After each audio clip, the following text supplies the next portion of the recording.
뭐 시장이 또 금요일날 하락하기도 했지만 사실 좀 괜찮았다. 그리고 필라델피아 반도체 지수 같은 경우도 좀 선방했어요. 증시보다는 좀 선방했습니다. 한 0.4% 정도 빠진 걸로 제가 알고 있는데 그런 것들을 봤을 때는 아직 괜찮습니다. 그래서 이번 주 시장 초반 움직임은 좀 괜찮지 않을까 전 이렇게 좀 보고 있는데 한번 같이 한번 지켜보도록 하자고요. 이번 주에 이제부터 FOMC 또 코멘트 이런 것들이 또 이어질 수가 있기 때문에 그 부분은 물론 숨어있는 불확실성이 되겠지만 설마 또 여기서 또 파월이 또 큰 코멘트를 하지는 않을 것으로 그죠? 우리 그렇게 좀 기대를 좀 해보고 있죠.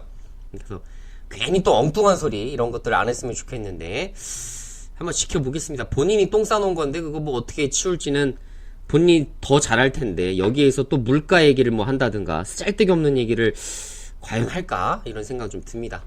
한번 지켜보시죠. 자, 그러면 오늘부터 지켜보실 만한 그런 선뉴스 딱 내용 3가지만 준비를 좀 해봤습니다. 자, 선뉴스는 아시겠지만 오늘 당장 올라갈 것들을 뽑아내는 거에 치중을 하지는 않습니다. 그런 것들은 이미 갭을 크게 떠서 시작해버리는 경우가 많기 때문에 되도록이면 내가 준비해 볼 수 있을 만한 그런 시간적인 여유를 가진 테마들을 보통 많이들 알려드립니다. 자, 오늘 첫 번째는 K칩스법입니다. K칩스법. 자, 이게 사실 아시겠지만 K칩스법 제가 사실 이것도 주목을 했었어요. 그리고 보고 있었던 종목들도 있었습니다. 자, 근데 이게 아시겠지만 이 국회 이슈라는 게 내가 원하는 대로 바로 딱딱딱딱 진행되지 않습니다. 여야 합의를 거쳐서 진행이 돼야 되는데 여야 합의를 거치지 못했었죠. 그쵸? 그래서 원래는 언제였어요? 1월 19일. 그죠? 지금 벌써 3월 20일이에요. 아니 1월 19일날 해당 개정안은 이미 발의가 됐는데 이게 지금 통과되는 시기가 늦춰지고 여야 합의가 안 돼서 결론적으로 지금 3월 30일 이달 말이니까 대략 한 요 정도 될 것 같아요. 자, 3월 30일 2달이나 지났습니다. 그래서 사실 이런 정부에 관련된 일정들은 물론 확실하게 나오는 것들도 있어요. 예를 들어 뭐 산자부가 어디를 방문한다든가 예를 들어 뭐 반도체 산업 활성화를 위해 뭐 예를 들어 삼성전자 뭐 P3 공장을 방문한다 뭐 이런 것들이 있을 수가 있겠죠. 근데 그런 것들 말고 여야 합의를 거쳐야 되는 것들은 상당히 오랜 기간이 거쳐 나가기도 합니다. 하지만 테마가 세긴 해요. 그죠? 테마가 세긴 합니다. 그래서 좀 아쉽긴 하지만 이런 것들 테마 볼 때는 내가 당장 다음 주를 내다보고 다다음 주 정도에 부각될 것이라고 생각해서 진행이 됐었다가도 한 달, 2달 이렇게 미뤄지는 경우도 있다라는 얘기예요. 근데 사실 만약에 이렇게 늦춰졌을 때에도 적절한 구간에서 밑바닥에서 혹시나 이제 주가가 하락하겠죠. 늦춰졌으니까. 거기서 이제 추가 매수를 잘 하게 되면 오히려 수익 크게 보고 빠져나오는 경우도 되게 많아요. 되게 많습니다. 그래서 이런 것들도 좀 해석하기 나름이에요. 물론 이제 현금이 없어. 그런 경우는 종목을 정리했다가 다시 거의 또 거쳐 나갈 때쯤에 다시 진행하는 것도 방법이 될 수가 있겠지만 사실은 이렇습니다. 이런 것들은 좀 알아두시는 게 좋을 것 같아요. 자, 어쨌든 K칩스법 이게 세액공제 효과 최대 25%까지 이제 지원해주는 법이죠. 그래서 큰 이변이 없는 한 이번 이제 본 회의에서 통과될 가능성이 또 높다라고 지금 보고 있습니다. 그래서 22일 내일 모레죠. 22일 기재위 전체 회의를 먼저 거친 다음에 22일 기재위 전체 회의를 거쳐서 30일 날 국회 본회의에서 최종 통과. 이게 지금 이제 시나리오입니다. 자, 그러면 이제 또 K칩스법 관련된 종목이 서서히 조금 올라갈 여지가 좀 있겠죠. 그래서 조금 보실 만한 거. 사실 이거 외에도 숨겨진 히든 종목들이 좀 있긴 합니다. 제가 그거는 이제 나중에 멤버십 혹시 별도로 드릴 수 있는지 한번 제가 평가를 한번 해보고 드려볼 예정이고요. 자, SFA. 지금 이제 시장에서 움직이기 시작하는 거 보면 SFA 반도체. 그죠? 이런 거 움직이죠, 지금. 반도체 관련된 소식 들릴 때마다 또 이 SFA 반도체가 널뛰기 많이 올라갑니다. 또 시스템 반도체 쪽이니까 그런 쪽으로 많이 움직이고 있죠. AD 테크놀로지 마찬가지. AD 테크놀로지도 이런 것들이 지금 움직이기 시작했어요. 그러니까 뭐 하이닉스, 뭐 삼성전자 이런 게 움직이진 않잖아요. 기본적으로는 시가총액이 또 적절한 범위 내에 있는 그런 것들이 많이 움직이기 때문에 이런 것들이 좀 움직이고, 자비스까지 보시면 되는데, 제 생각에는 AD 테크놀로지, SFA 반도체 이 두 종목을 좀 중점으로 보시는 게 좋지 않을까, 이런 말씀을 좀 드려보도록 할게요. 자, 그래서 오늘 첫 번째,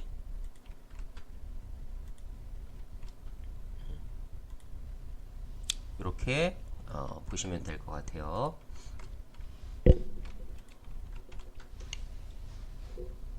자, 두 번째, 여야 비대면 진료 법안이 극적 합의를 토대로 21일 소위 심사가 진행된다고 합니다. 자, 사실 제가 이제 비대면 진료 쪽도 예전에 이제 그 방송에서 종목 진단할 때에도 지금 이거 별로 이슈 없지 않아요? 라고 말씀을 드렸어요. 왜냐면 사실 3월달까지 이슈 없었고 4월달까지도 이슈 없었거든요. 자, 근데 왜냐면 원래는 그 지금 현재 비대면 진료 관련 의료법 개정안은 심사하지 않기로 했었던 항목이었어요. 원래 그렇게 됐었어요. 근데 갑자기 지금 법안이 극적으로 합의된다고 하면서 21일 소위 심사를 들어간다라고 하는 거거든요.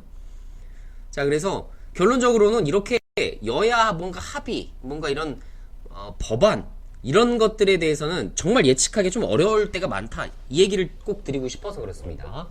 자, 그래서 물론 여기서 이제 21일 소위 심사 들어갔는데 최종 합의 안 될 수도 있죠. 그죠?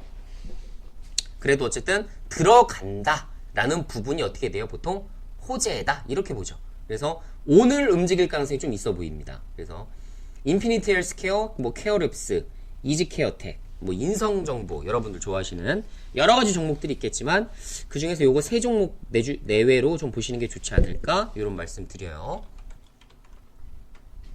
자, 이건 아마 오늘 움직일 겁니다. 움직이게 된다면 오늘 움직여야죠. 상식적으로. 내일 움직일 수도 있겠지만 그래도 뭐 이 뉴스를 보신 분들은 그래도 오늘 저기 하지 않을까, 오늘 움직임을 좀 주지 않을까. 지금 그리고 차트가 고점이 아니에요. 지금 거의 바닥을 그냥 다졌다. 지금 뛰쳐 올라가기가 좀 쉬운데? 라는 그런 구간이거든요. 아시겠지만 이게 금요일날 이제 그 시간에 끝나고서 나온 뉴스이기 때문에 당연히 시간으로 움직이기가 좀 쉽지 않았을 거고, 물론 이거 또 정부 일찍 받은 국회의원들한테 정보 받은 사람들이 미리 진입했겠지만 그렇지 않기 때문에 사실상 움직이면 오늘 내일, 그러니까 오늘 내일 정도로 끝나지 않을까. 오늘 내일로 끝나야죠. 그죠? 만약에 오늘 급등하면 내일까지 굳이 볼 이유가 없어요. 내일까지 굳이 볼 이유가 없습니다. 뭐 또 내일 또 어떻게 된지 모르니까, 내일 어떻게 될지 모르니까 되도록이면 오늘 급등나면 오늘 끝내는 시나리오를 보시는 게 좋을 만한 게 이 지금 비대면 진료 쪽, 이쪽 이슈가 되겠습니다. 자, 지금 선뉴스 내용들 설명드리는 거 지금 전략들도 잡아드리고 있죠. 지금 어떤 식으로 진행하시는 게 좋을지. 그쵸? 내일까지 안 올라가면 이건 끝이에요. 이건 진짜. 왜? 그 이후에는 또 한참 또 시간이 걸리잖아요. 소위 심사 통과한다 해서 본회의 통과되고 다 통과되는 게 아닙니다. 시간이 좀 걸릴 수가 있기 때문에 그때 다시 조금 테마가 좀 죽을 때 서서히 다시 한번 봤다가 최종 합의되는지 다시 한번 보고, 이렇게 봐야 된다는 얘기죠.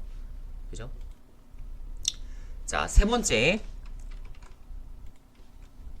선뉴스.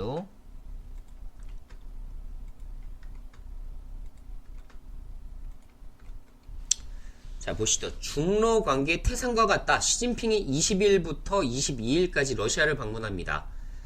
시진핑 주석은 20일부터 22일까지 러시아를 국빈 방문해서 푸틴 대통령과 회담을 하는데 양국 간 전략적 협력 강화 방안을 논의할 것으로 예상이 된다라고 합니다.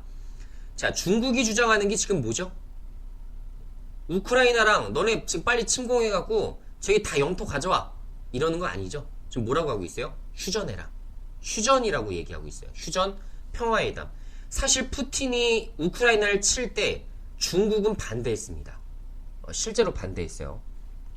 자, 그래서 평화회담에 대한 논의가 있을 것으로 보이며 대러 무기 지원에 대한 얘기가 오갈지도 주목된다. 자, 근데 아시겠지만 지금 러시아가 지금 거의 끝물까지 올랐다고 해요. 지금 왜냐면 무기 자체가 없고 돈이 없어. 그래서 중국산 포탄을 쓴다고 하죠. 그만큼 심각해졌다는 얘기가 되겠고, 중국산이면 뭐 뻔하지 않습니까? 자, 근데 지금 대러 무기 지원을 한다. 그렇게 크게 메리트는 없을 것 같아요. 제 생각에는 가장 중점적인 내용은 휴전 관련된 거. 너네들 지금 전쟁하기 괜찮아? 자금이 없진 않아? 뭐 자금 지원을 할 수는 있겠지만 본인들이 자금 지원을 크게 할 게 아니라면 휴전을 권고하는 것이 더 나은 거죠. 왜? 지금 현재 유럽과 미국에서 몰래 무기 지원해주고 물자 지원해주고, 사실 몰래 지원도 아니죠. 대놓고 지원해주죠. 그래서 우크라이나가 버팁니다. 돈 많은 게 최고예요. 스타크래프트로 따지면 뭐예요? 미네랄 열심히, 내 본진에는 미네랄이 엄청나게 많아요. 그러니까 계속 방어만 하면서, 그죠? 군사를 모을 수가 있잖아요. 근데 반면에 러시아는 그렇지 않습니다. 천연가스 가격 하락하고 국제유가 가격 하락하고 팔 게 없어요. 팔 게 없습니다. 러시아의 예를 들어 뭐 농산물도 마찬가지. 농산물 가격도 빠지죠. 왜? 지금 물가 잡으려고 금리를 엄청나게 올리고 있기 때문에. 그러니까 전쟁하기 더 힘들어지는 거예요. 만약에 물가가 치솟더라도 이 물가를 냅뒀으면 그래도 전쟁할 수가 있는데 그렇지가 않다라는 얘기죠. 그래서 휴전 관련된 종목, 휴전 관련된 종목이면 뭐가 있을까요?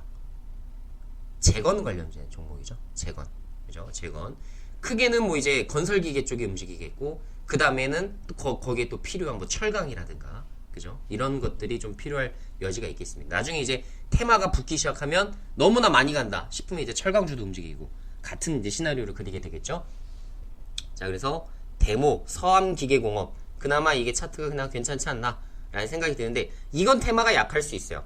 전 이게 테마가 가장 약할 가능성이 좀 높다라고 일단은 보고는 있습니다. 물론 시장의 반응도를 봐야겠지만, 일단은 뭐 휴전 관련된 부분이 정확하게 뭐 뉴스로 나오게 된다면, 휴전을 권고했다, 이런 것들을 뭐 얘기를 했었다 라는 게 나오면 물론 이제 급등 나올 수가 있겠지만, 그런 게 아니라고 한다면 사실상 이런 것들을 논의가 있을 것으로 보인다 라는 내용으로는 주가를 엄청나게 끌어올리기는 사실 쉽지는 않을 것 같다라는 생각은 좀 듭니다.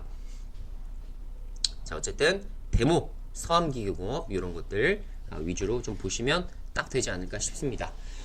자, 오늘도 일단은 준비해볼 만한 거죠. 다들 보게 되면 뭐 22일, 30일을 내다보고서 좀 투자를 해볼 만한 그런 것들을 주로 알려드렸기 때문에 여러분들이 오늘도 선뉴스를 바탕으로 단기 시세 내실 분들은 빠르게 손절 잡고 매매하시는 이런 전략대로 가시는 게 좋아 보입니다.